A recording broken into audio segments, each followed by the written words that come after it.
How do you keep yourself clean in the mountains? Is there a bathroom? Are there any special things that my toiletry bag should include? And there are a lot more questions that pop up when it comes to preparing for multiple day trekking or hiking in the mountains. And that's what we're going to talk about in today's video. Hi, I'm Kseniia and I've been truly passionate about mountain hiking since I was a teenager. Now I organize hiking trips for Adventure Dream Team, so all those questions which I've mentioned before are what I usually get asked from our fellow hikers who join our trips or what I had myself many years ago. This all made me realize that actually no matter how experienced you are, you just want to make sure how everything will look like at the place where you're going to and what you should be ready for. Since there is not so much information about hiking in the Caucasus Mountains in general and about this topic in particular, here is my video. I hope it's gonna be very useful for you, especially if you're planning to come to this region. So make sure to watch it till the end and subscribe for our channel for more videos about the Caucasus.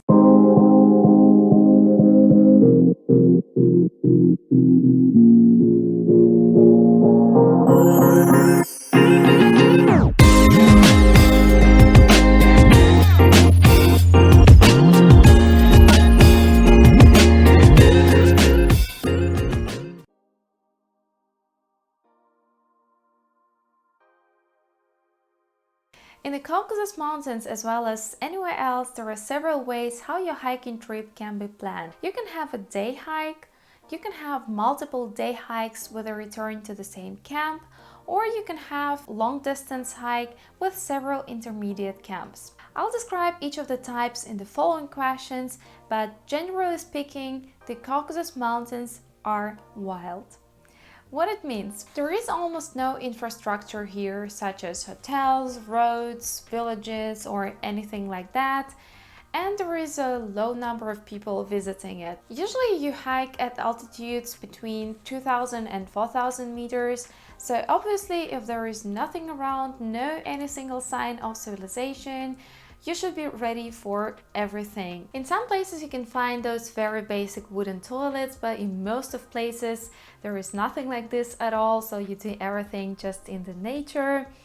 And what it also means is that you should be really careful when packing your backpack, no matter whether you go for 1 day hike or for 10 days hike. And here I mean not only the toilet things, but also warm clothes, even if you go in summertime, because the weather at such altitudes can be super unpredictable and you should have everything with you.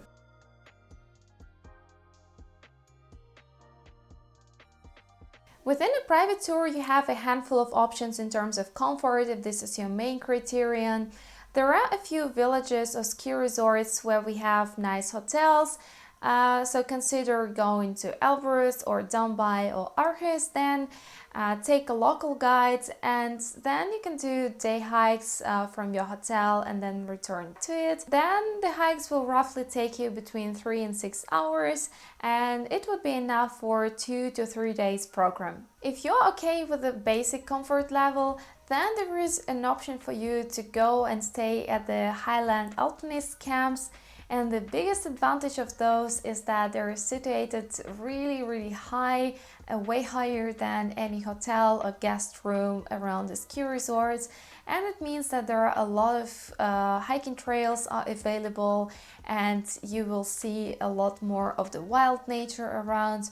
However, the disadvantage is that all those camps are rather old with old infrastructure, and it means that depending on the place you can sometimes have troubles with electricity or maybe with hot shower, or maybe there is just a hostel type of room, which means that you will stay with the other people together.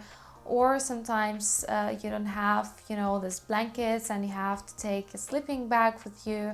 But if you're fine with that, I would definitely suggest this option, because then you will see all the beauty of the North Caucasus for sure. Option number 3 is something between the real hike when you're staying full-time in tents. However, you have some basic infrastructure with shower and toilet, And I know that a lot of beginner hikers love this option because then they don't compromise their body comfort, and yet they're getting used to the camping lifestyle and staying full-time in nature, which is really great. And we also like this option for our group hikes. For example, last July we had such a hike in Bezengi gorge in Kabardino-Balkar Republic. If you like, you can watch this video.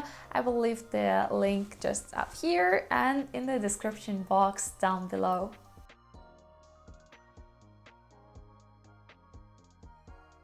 If you decided to go for a long distance hike in the Caucasus Mountains, it's not like going from one shelter or one hut to another. It is staying in the wilderness for several days in a row, like usually between 5 and 10. And what is called camp here is just a relatively flat surface where you set up a tent and where you have a water source nearby. And I know most of people say it's completely crazy, or at least it's challenging because you have no shower for that long. What I can say on this is that actually after a couple of days you somehow manage to keep your body clean, but just using different methods. Actually, there are plenty of water sources on the way, so anytime you want to refresh your body, what you can do is you wet your towel and wipe your body with this and wash the most important parts using the bottle of water or using baby wipes instead. Of course, some people also like swimming in the lakes or in the rivers, but the temperature isn't that high there. It's usually between 3 or 5 degrees, and mostly it's like going in and quickly going out, but still it's quite an option to do there. And now about the toilet station. I know some people are quite stressed about that, but please don't be. I know it's a bit different to what you got used to in the normal life, but here everything is wild. There are almost no people around, so you're gonna be fine finding a place, I hope. And then you just dig a hole and you do what you need to do there, and then you have to cover it with the ground, stones, leaves and anything you see around you. Basically, the only thing you should remember about is to leave no trace or possibly no trace in nature and be as respectful to the local environment as possible. So here are my recommendations about that, and if you have something to add, don't hesitate to leave the comments down below and share your experience with the other hikers. I know for many of you this rule will sound really obvious, however I have to start with it. Please don't leave the disposable trash in nature, whether it's baby wipe or some other sanitary item. Ideally, you should have a separate bag and pack everything out. And there is always a question with toilet paper, whether you should pack it out too or whether you can leave it in the ground. I know that actually some people do pack it out, however, I found another solution, and I'm not sure you have it in your countries as well, but here in Russia I found this another type of toilet paper, which is kind of old-fashioned, but it is way more eco-friendly in my opinion because it is super thin and it has this grayish color because it's already made out of recycled paper, and actually it's way faster degradable. So this is my choice at the moment to use this kind of toilet paper. So if you come to hike to the North Caucasus, I would suggest you to do this as well. I'll keep the next rule really short. You have to stay at least 100 meters away from any water source when you search for your toilet place. The next rule is about washing your dishes and clothes. So you don't do that directly in the lake or in the water stream because sometimes people use water from there for drinking or for cooking. So you want to avoid mixing up those two things. And if you want to wash your bowl, you take the water from the stream, you wash it somewhere, and then you pour it out somewhere aside. So please make sure that the water which can be used by other travelers for cooking or for drinking is not the same water that you use for washing. There are a lot of other rules which your guide will instruct you about at each camping spot. However, what you can do beforehand is to educate yourself on that topic of sustainable traveling and camping. By the way, on our website in the blog section, recently wrote an article about sustainable traveling. So if you're interested, feel free to use the link in the description box and read about this a bit more. Although we always provide our hiking tours participants with a packing list, the toiletry bag is something very individual and you form it by yourself. So here I only have suggestions for you how to choose which thing you should pack and which thing you shouldn't.